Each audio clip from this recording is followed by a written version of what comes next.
രത്തൻ ടാറ്റയുടെ വ്യക്തിജീവിതം എല്ലാ കാലത്തും മാധ്യമങ്ങൾ താല്പര്യത്തോടെയാണ് കണ്ടിരുന്നത്. ബിസിനസ് ജീവിതത്തിൽ വൻ വിജയം നേടിയ രത്തൻ പക്ഷേ ഒറ്റയ്ക്ക് ജീവിക്കാനാണ് തീരുമാനിച്ചത്. അവിവാഹിതനായിരുന്നുവെങ്കിലും രത്തൻ ടാറ്റ അരസികനും പരുക്കനുമായിരുന്നെന്ന് ആരും പറയില്ല. വിവാഹിതരേക്കാൾ ഏറെ കാൽപ്പനികനായിരുന്നു അദ്ദേഹമെന്ന് അടുത്തറിയുന്നവർ പറയും.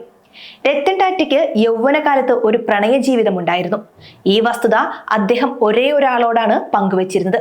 അത് ബോളിവുഡിലെ ഐതിഹാസിക താരമായ സിമി ഗാരേവാളിനോടായിരുന്നു. ജീവിതത്തിലെ ഏറ്റവും വലിയ രഹസ്യങ്ങൾ പങ്കുവയ്ക്കാൻ മാത്രം അടുത്ത ബന്ധമാണ് സിമി ഗാരേവാളും രത്തൻ ടാറ്റയും തമ്മിലുണ്ടായിരുന്നത്.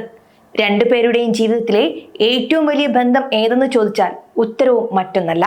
ഒരു പെർഫെക്റ്റ് ജെന്റിൽമാൻ എന്നായിരുന്നു രത്തൻ ടാറ്റയെക്കുറിച്ച് സിമിയുടെ അഭിപ്രായം. ഇരുവരും തമ്മിലുള്ള ബന്ധത്തിന്റെ ആഴം സംബന്ധിച്ച് നിരവധി ആഖ്യാനങ്ങളും ഉണ്ടായി.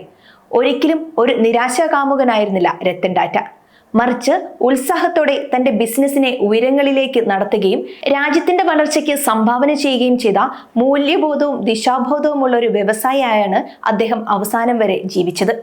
എന്നിരിക്കലും എന്തുകൊണ്ട് രത്തൻ വിവാഹം ചെയ്തില്ല എന്ന ചോദ്യത്തിന്റെ മറുപടിയിൽ ഒരു പഴയകാല പ്രണയകഥയുടെ നിഴൽ വീണ് കിടക്കുന്നത് കാണാം.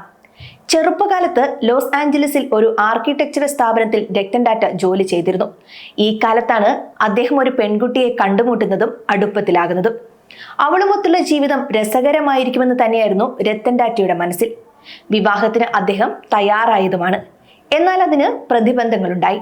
രത്തൻ ടാറ്റ 1962 നാട്ടിലേക്ക് തിരിച്ചു വരാൻ തീരുമാനിച്ചു. അമ്മയ്ക്ക് തീരെ സുഖമില്ലായിരുന്നു.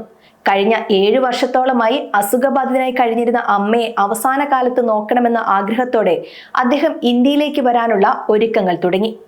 ഇതിനിടെ ഇന്ത്യ ചൈന യുദ്ധം തുടങ്ങിയിരുന്നു. രത്തന്റെ കാമുകിയുടെ വീട്ടുകാർ ആശങ്കയിലായി. മകളെ രത്തന്റെ കൂടെ വിടില്ലെന്ന് അവർ തീരുമാനമെടുത്തു. രത്തൻ ഒറ്റയ്ക്ക് നാട്ടിലേക്ക് മടങ്ങി. ആരാണ് ആ പെൺകുട്ടിയെന്ന് രത്തൻ ടാറ്റയ്ക്കും ഒരുപക്ഷെ സിമി ഗാരേവാളിനും മാത്രമേ അറിയൂ.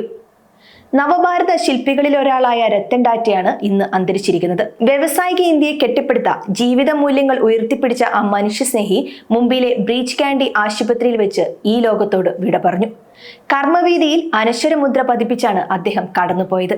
തുടർച്ചയായി 21 വർഷം ടാറ്റ ഗ്രൂപ്പിന്റെ ചെയർമാനായിരുന്നു അദ്ദേഹം. ടാറ്റ ഗ്രൂപ്പിനെ ഇന്ന് കാണുന്ന ആഗോള കമ്പനിയാക്കി പടുത്തുയർത്തി. അക്കാലത്ത് ടാറ്റ ഗ്രൂപ്പിന്റെ വരുമാനം 40 ഇരട്ടി വരെയും ലാഭം 50 ഇരട്ടി വരെയും വളർന്നു. സാധാരണക്കാരന്റെ പൾസ് അറിഞ്ഞ വ്യവസായി, ഇന്ത്യയിൽ കാർ നിർമ്മാണ രംഗത്ത് സമാനതകളില്ലാത്ത വിപ്ലവം സൃഷ്ടിച്ച വ്യക്തി, തന്റെ സമ്പത്തിന്റെ വലിയൊരു ശതമാനം ജീവകാരുണ്യ പ്രവർത്തനങ്ങൾക്കായി മാറ്റിവെച്ച നിസ്വാർത്ഥ ജീവിതം, അസാമാന്യ നേതൃപാടവം, ഇതെല്ലാമായിരുന്നു ടാറ്റ ഗ്രൂപ്പ് മുൻ ചെയർമാൻ രത്തൻ ടാറ്റയെ ജനപ്രിയനാക്കിയത്.